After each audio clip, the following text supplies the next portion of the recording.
네, 안녕하십니까. 역사 전문가를 꿈꾸고 있습니다. 역전 아저씨 장영철입니다. 안녕하세요. 서수경입니다. 안녕하세요. 떡 파는 목사 서경아입니다. 안녕하십니까, 이정대 목사입니다. 네, 이제는 어쨌든 안수도 받으셨으니 네. 어색하네요. 축하드립니다. 네, 어쨌든 축하드립니다. 감사합니다. 이제 목사님으로 다시 태어나신 것만큼 부활절에 대한 이야기를 좀 해볼까 싶어서 네네네. 그랬습니다. 우와, 네. 부활절. 네. 네. 예수님께서 돌아가신 지 3일 만에 다시 부활하신 이야기는 이거는 뭐 꼭 크리스찬이 아니더라도 다 아는 네. 이야기인데요.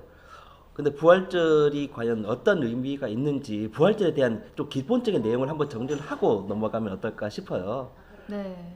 목사님 얘기해 주세요.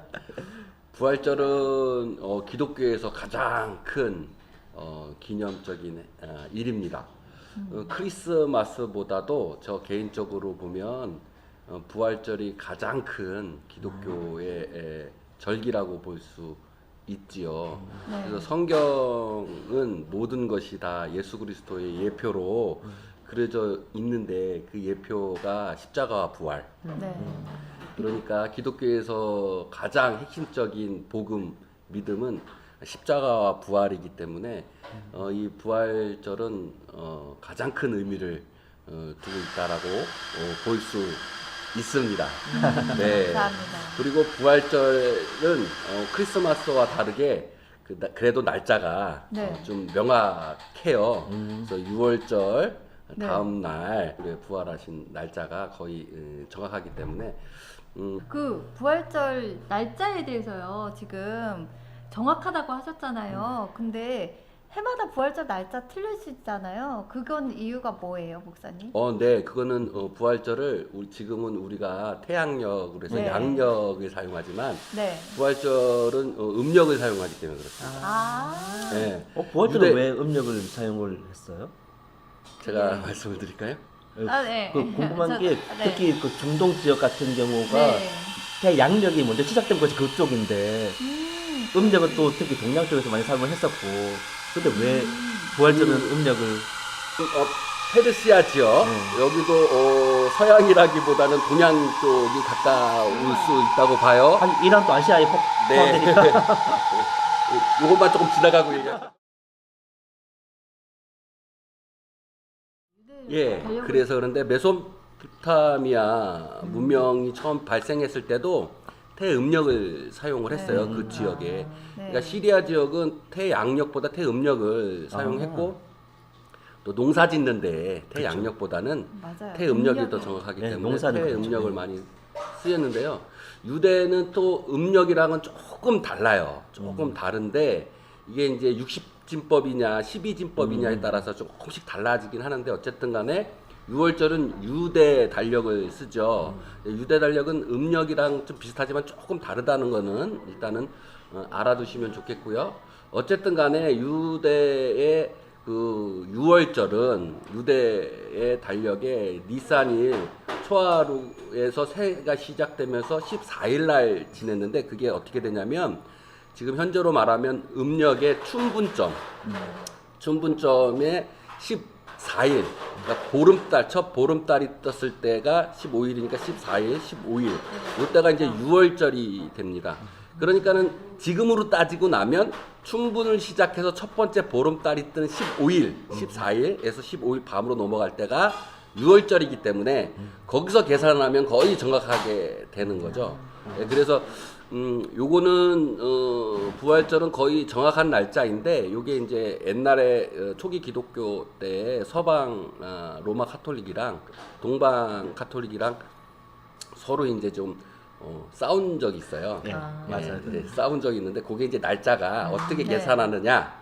네, 그것 때문에 조금 다른데요. 그래서 조금 달라지는 거고 주일은 그러니까 다시 얘기하면 부활절은 정확한데 그게 평일이 될 수 있으니까 정하기를 그날 그 주간 주일날 하자 이렇게 하고 해서 이렇게 정했기 때문에 그 주간에 주일날 이렇게 부활절을 지내게 돼서 계속 조금씩 예, 달라지게 되는 거죠. 네. 네. 감사합니다. 춘분점이라는 거는 좀 사실 의미가 있거든요. 그렇죠. 우리는 네네. 한겨울에 1월이 시작을 하잖아요. 우리가 지금 쓰는 달력으로는. 네. 그런데 이란, 시작할 옛날에 페르시아였던 네. 이란은 춘분부터 이제 새해가 시작이 돼요. 아, 그러니까 날이 풀리면서 봄이 시작되는 그때부터 이제 한 해가 시작되는 그런 의미로, 그래서 춘분을 꽤 중요한 의미로 사용하는 나라가 아직도 꽤 있기 때문에 부활절 계산에서도 이제 춘분점을 생각한다면 그 당시에 모든 것 다 같이 이해할 수 있는 좀 좋은 것 같긴 합니다. 네. 자, 여기서 또 하나 이제 날짜까지 나왔으면 네. 제가 궁금한 거, 네. 목사님께서 말씀하셨잖아요. 오히려 크리스마스보다도 오히려 더 큰 네. 의미가 있는 날일 수도 있다. 그러면 거기에 맞게 어떤 행사라든지 뭐 예배라든지 그것도 많이 좀 뭐 나라별로나 지역별로나 아니면 뭐 개톨릭과 개신교 아니면 네. 또 뭐 다른 그 뭐든지 또 약간 차이가 있지 않을까라는 생각이 좀 들거든요. 거기에 대해서는 좀 각자 경험도 있으실 것 같은데. 네. 먼저 가톨릭부터 한번 좀 소개 좀 네. 시켜주실까요? 네.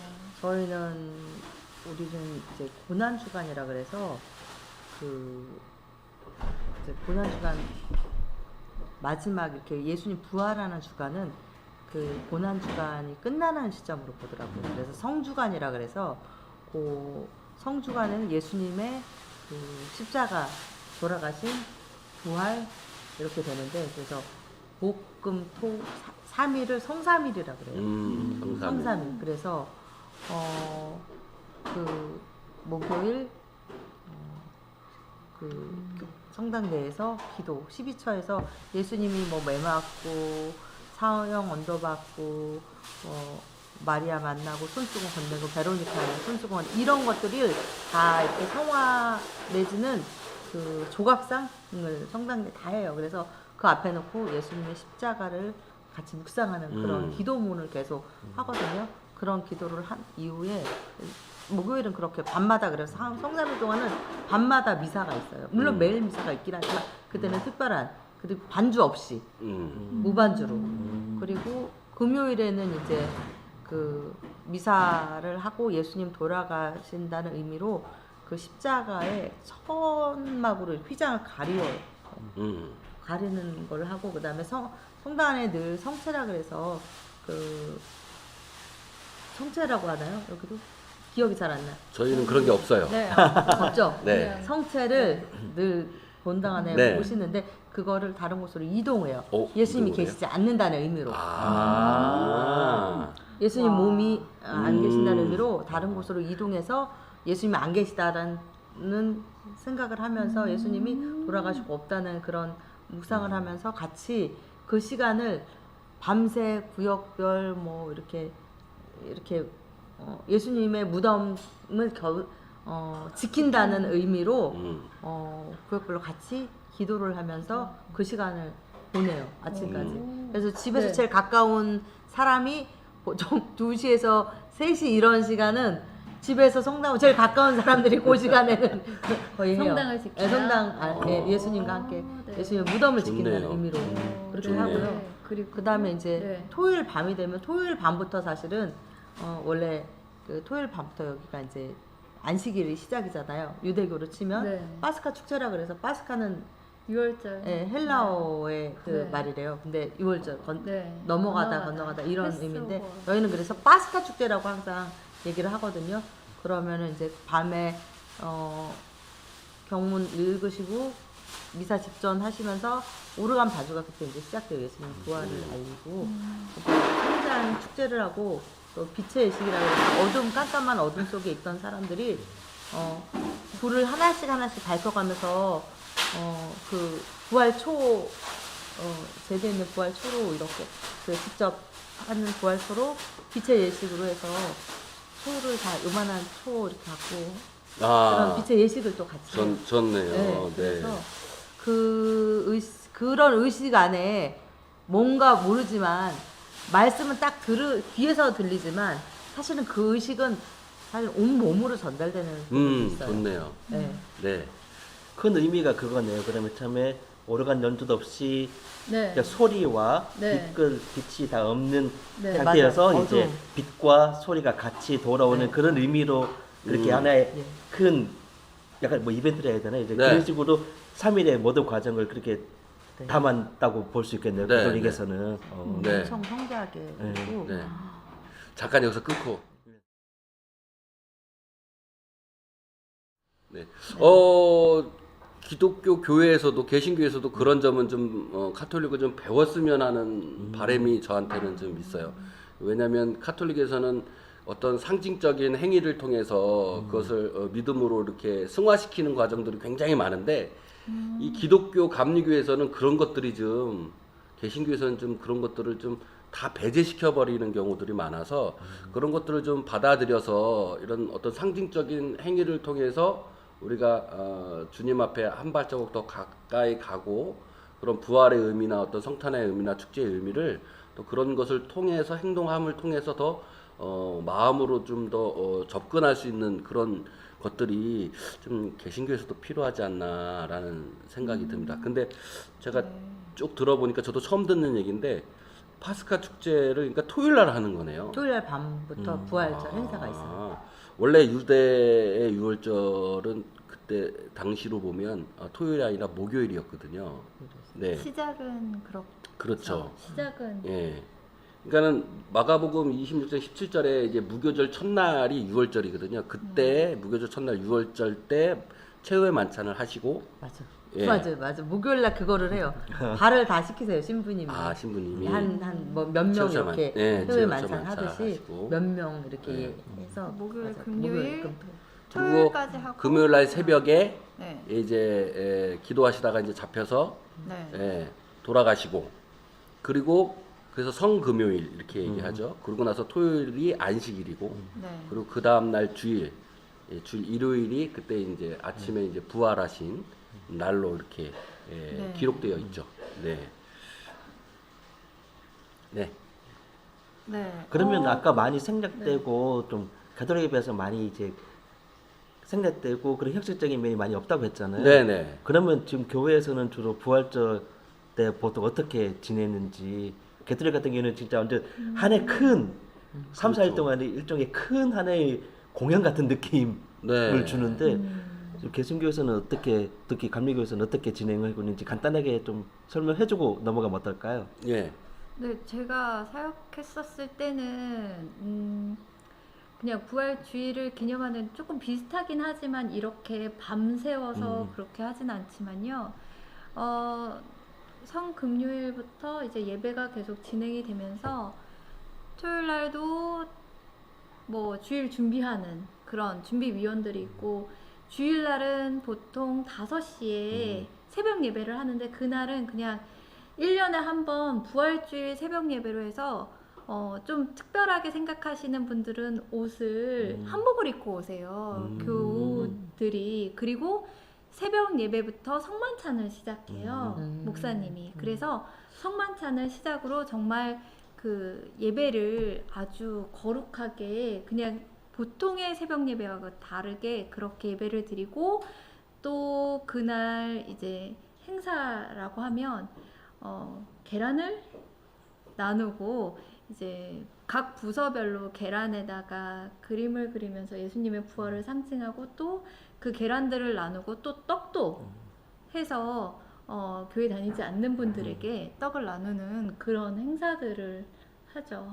그러면 가톨릭에서는 3, 4일 정도의 큰 일정을 잡아서 진행을 했다고 한다면 네. 개신교에서는 약간 평일보다 주말에 좀 집중 주일날 왜냐면 주일에 네. 집중해서 했다고 네. 쉽게 주일날, 해석을 할 수 네. 있겠네요. 그럴 수도 있고요. 또 오히려 더 확대를 하죠. 40일, 그러니까 부활절 그렇죠. 하기 전을 기점으로 해서 40일 예, 전에 40일부터 이제 부활절 준비를 하는데 그때 이제 고난의 길을 이제 생각하면서 40이라는 숫자가 성경에서는 좀 고난을 의미하거든요. 고난이나 시험 당했거나 뭐 이런 것을 의미하기 때문에 40일부터 쭉 하다가 일주일 남겨놓고 이제 종료주일, 고난주의 주간을 잡습니다. 종료주일이라는 거는 예수님께서 그 예루살렘 성전으로 들어가실 때 호산나 종려나무 가지를 흔들면서 그거를 이제 기념하면서 입성하신 날, 그래서 종료주의를 지키면서 동시에 일주일 동안 이제 고난 주간을 정해서 저희 교회에서는 그때 이제 금식을 하고 또 그 금식한 것으로 뭐 부활절 헌금을 한다든지 그렇게 좋은 준비를 하는데 다 교회마다 이제 목사님마다 이제 고난 주간에 이제 행사를 뭐 특별 새벽 기도를 할 수도 있고 뭐 여러 가지를 할 수 있으시고 그러고 나서 대부분 이제 부활절 칸타타를 많이 예전엔 하셨는데 요즘은 많이 좀 없어지시는 것 같은데 부활절 칸타타를 좀 준비하시고 교회에서 또 이제 특히 옛날부터 이제 부활절 달걀씩 하나씩 이렇게 주는 게 이제 교회 행사죠. 네. 그 자연스럽게 달걀 이야기가 계속 나오는데 네. 부활절에는 왜 달걀을 나눌까요? 네. 말씀해 주시죠. 부활절이요. 네. 그 달걀의 의미는 뭐 다시 태어난다라는 의미이기도 하고 뭐 깨고 나온다. 예. 깨고 나온다. 달걀이 근데 왜 이게- 삶은 계란 줘? 산 병아리를 드릴까요? 먹지도 못하는 거. 네. 가져가다 깨지지 말라고.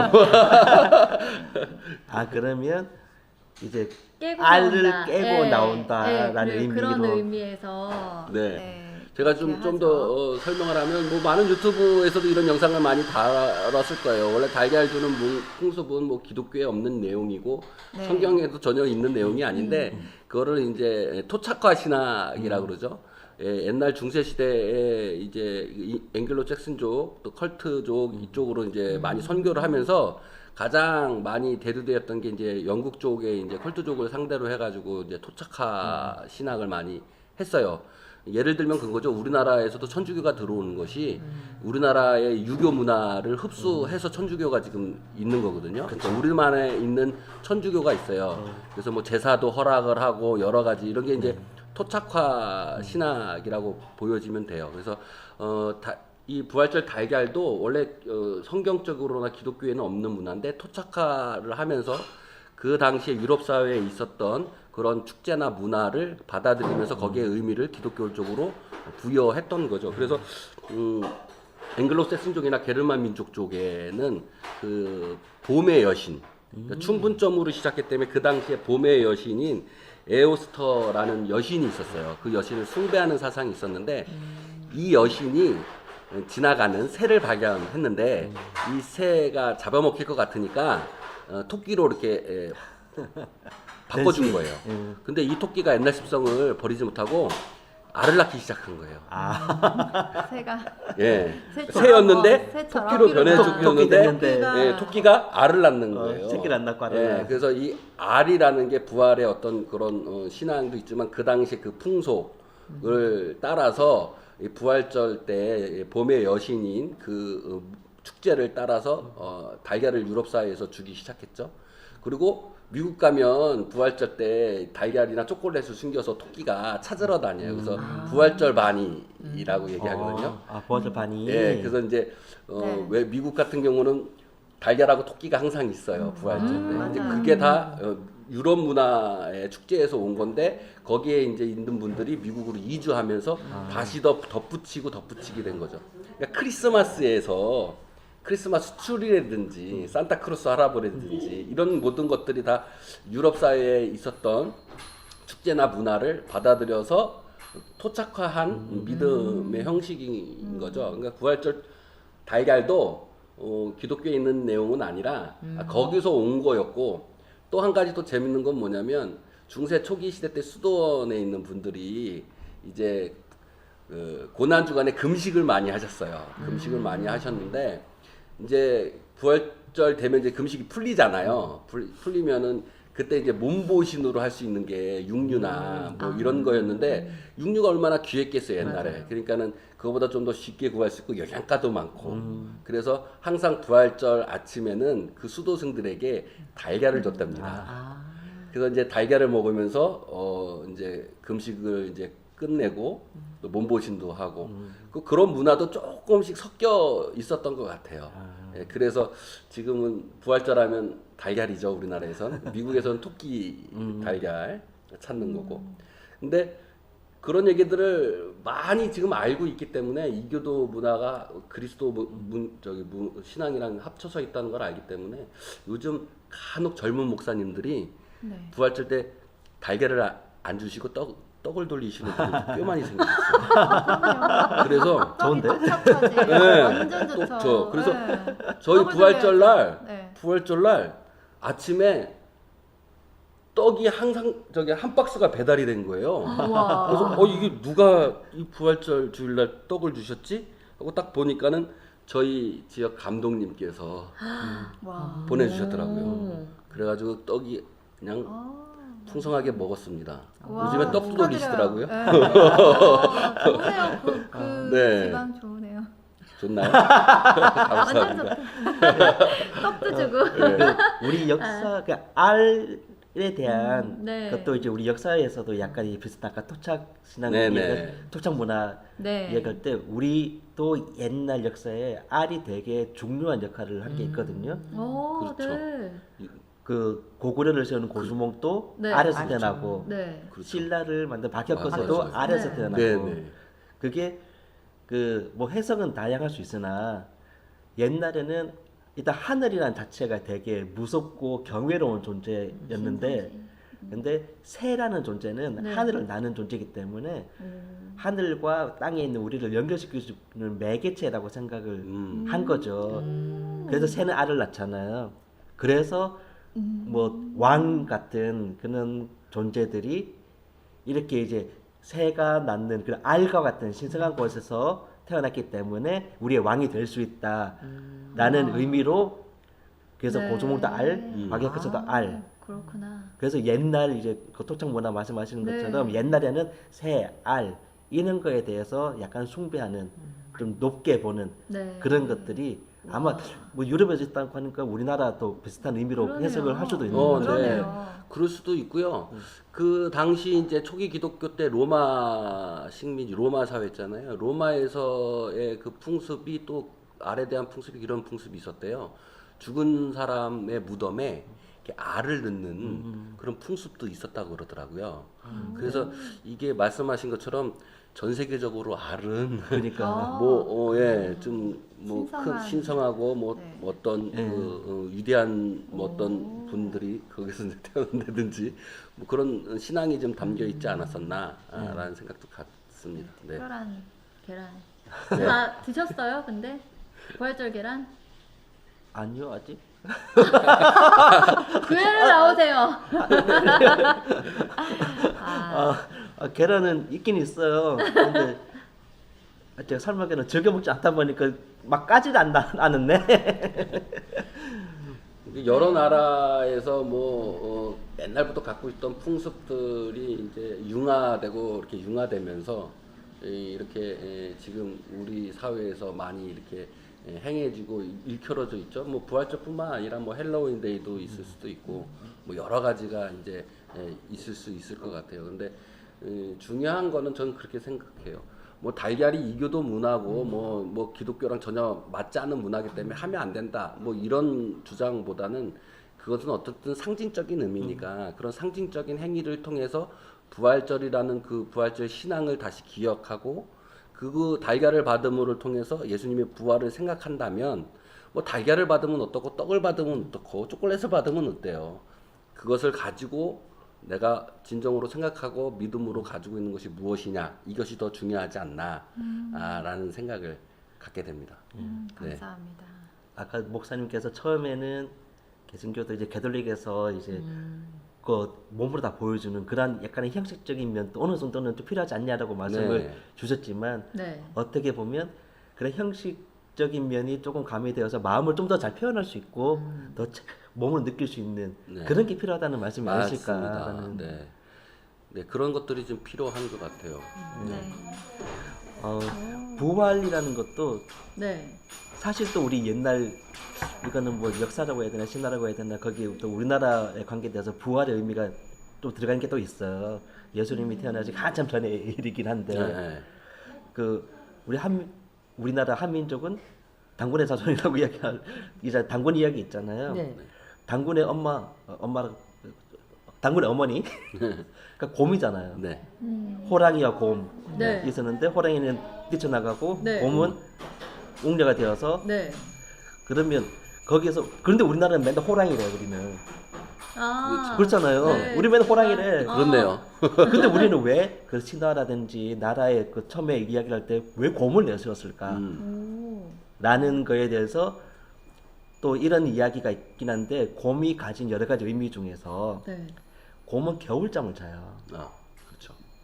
겨울잠을 잔다는 것은 지금으로부터 이제 3, 4천 년 전에 그때는 추운 겨울이면 일단은 사람의 목이 다 죽는다고 다 생각을 했는데 그렇죠. 겨우 움직 겨우 찢고 음. 추위를 피할 수 있는 데가 많이 없었기 때문에 하지만 곰은 가을에 봤는데 봄이 또 와. 호랑이는 없는데.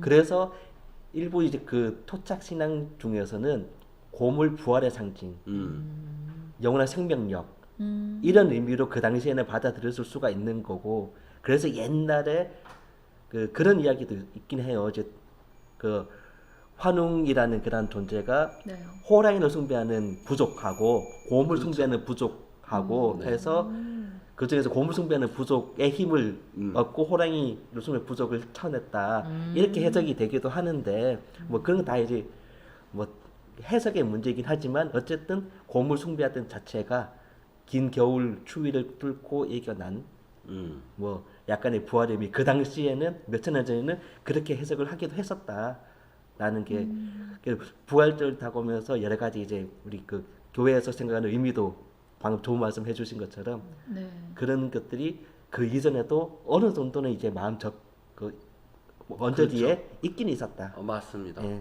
네. 오. 그래서 그런 의미가 있구나. 아까 전에도 제가 얘기한 게 기독교의 신앙과 진리의 믿음 중에서 가장 중요한 게 십자가와 부활인데 그게 하나님께서 이 세상을 창조하실 때 십자가와 부활이라는 그 창조의 이치를 다 그 안에 담고 있기 때문에 우리나라에서도 그런 믿음과 신앙이 그 안에 있는 것이고 세계 만물이나 창조물을 보면 다 그 죽음과 다시 부활하는 그 생명이 항상 그 안에 담겨져 있는 것 같아요.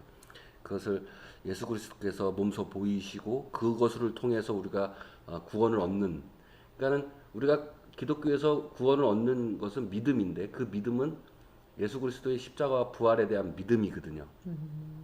그러니까 그 믿음을 통해서 구원을 얻는 거기 때문에 그 모든 것들이 십자가 부활입니다. 그래서 십자가는 쉽게 얘기할 수 있어요. 뭐 돌아가실 수 있지, 죽을 수 있지. 근데 이제 예수 그리스도가 3일 만에 부활하셨다. 그럼 과학적으로 설명이 안 되잖아요. 어떻게 부활할 수 있어, 죽은 사람이.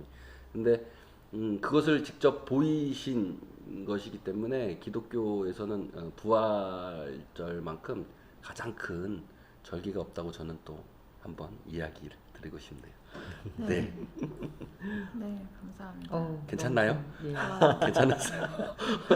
한눈에 얘기하신 것처럼 자연에서 이렇게 그 생명이 겨울 되면 없어진 것 같다가 봄에 다시 새순이 네. 돋고 예, 부활의 의미로 받아들일 수 있다. 그렇죠. 뭐 이걸 자연 신학이라고 하는데 그거를 집대성에서 신학화하신 분이 있더라고. 토마스 아퀴나스 네, 신학자가 네, 맞습니다. 이것을 네. 통해서 그 토착화하게 된 계기도요. 이 자연 신학으로 맞닿아 있는데요. 이걸 학문적으로 다 책을 내시고 그 기초를 다지신 분이 사실 토마스 아퀴나스 네. 성인이세요. 네. 그래서 지금도 우리가 그분의 그러니까 이 카톨릭의 긴 역사를 보면 수많은 잘못도 있지만 이거를 이론화하고 체계화해서 그 토대 위에 교회가 발전되고 전교를 할 수 있는 그 토대를 마련한 거라고 생각을 합니다. 네, 아주 위대한 신학자이고, 네, 아주 유명하신 분이죠.